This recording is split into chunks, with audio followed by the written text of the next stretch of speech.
Dear Natalie. Dear Dana. Dear Allison.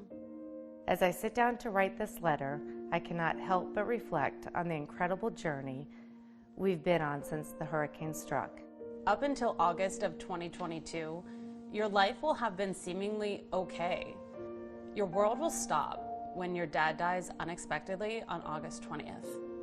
And before you have a chance to try to start your new normal, one of the biggest storms of your career is stirring the Caribbean.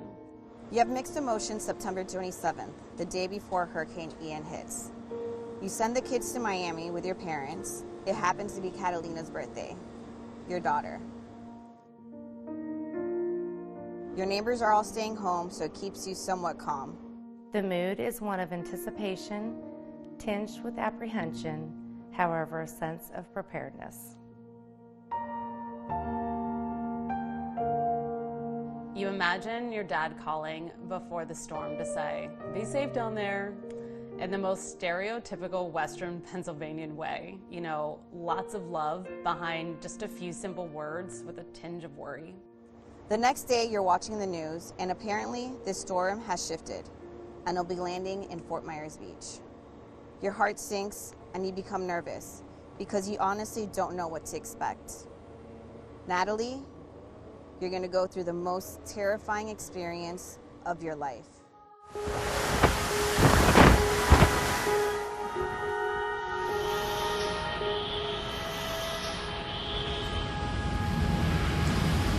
The storm surge is only continuing to rise. We are not even at the peak, folks.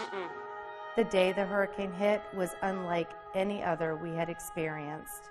The mood shifted dramatically as the storm made landfall.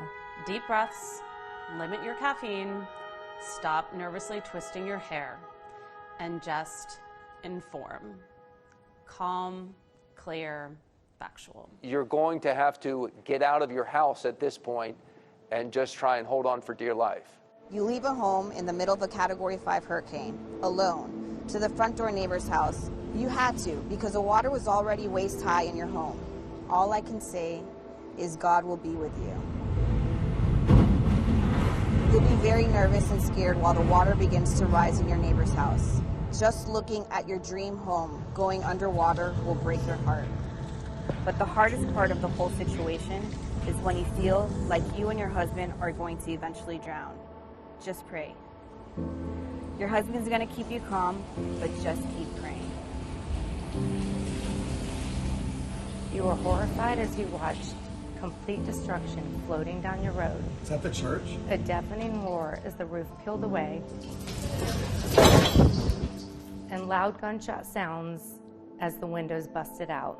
But when the water level stopped rising at 9 feet, your fears quickly turned to your parents, riding out the storm in their one-story house, knowing they were in water well above their heads. You'll never forget the last phone correspondence with them when they told you they were safe at that time, floating on their mattress. Ian's wrath will be like nothing you've ever witnessed. Your life, your neighbors' lives, just got turned upside down. You can't comprehend having everything one day and gone the next, just like that.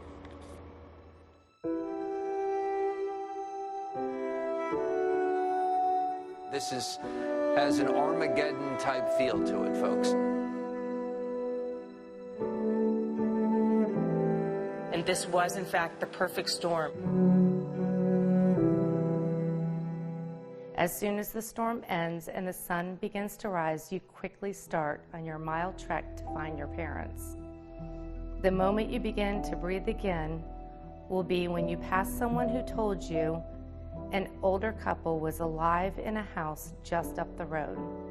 It was then you will find the energy to sprint to find your parents alive, not well, but alive.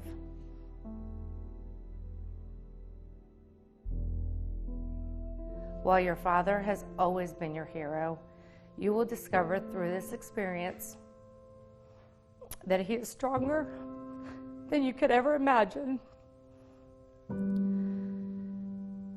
beating all the odds of survival of him and your mother. Your friends will swarm to help you and your husband to clean up. You feel loved and everything's gonna be okay. And it will be okay, but not for a while. There will be a time, and it's a lonely time, when your friends go back to work. Southwest Florida's not in the national news cycle anymore. People are watching football games, and you don't even know where your TV swam off to. For the next 10 months, you won't recognize yourself. You don't return calls to your friends. You don't sing in the car on your way to work. In fact, you struggle every day to show up to work on time and somewhat showered. Overwhelmed is an understatement.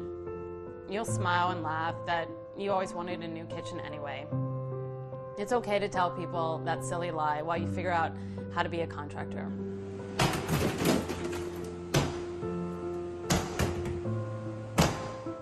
Some days will be harder than others. You're going to be tired of being strong, but focus on the good and positive things. Your heart will break the most when it comes to your kids. You feel as you have to be their protector, and yet it's all gone. But they're so resilient. It's incredible. They inspire you. Through the trials and tribulations, it will become abundantly clear to you that the essence of life lies in relationships we nurture, the moments we share, and the love we give and receive. You'll develop new friendships, build closer ones with your neighbors. You'll find out how selfless your neighbor Craig is. You cannot do it alone, and you won't do it alone. You will have a house again, and it will be beautiful. You will sing in the car again, that same song of the week on repeat, and you will watch football again.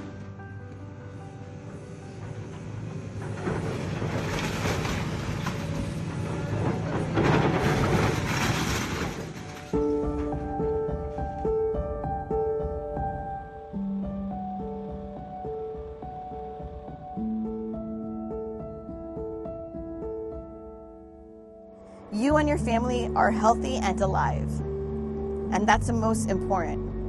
Everything else will come with time. You would not change anything because this is your story, and everything that happens in life happens for a reason. I believe in you, in us, in our family's ability to not only survive, but thrive in the face of adversity. Move forward with strength, compassion, and determination to rebuild your lives and create a brighter future. The good news is that you will survive the hardest year of your life. The bad news is there will inevitably be another bad year of your life. But now you have found the patience and grit that your dad gave you for the next hurdle. Find comfort in the experience and the struggles. A life that does not feel all the emotions that life has to offer is one that has not lived.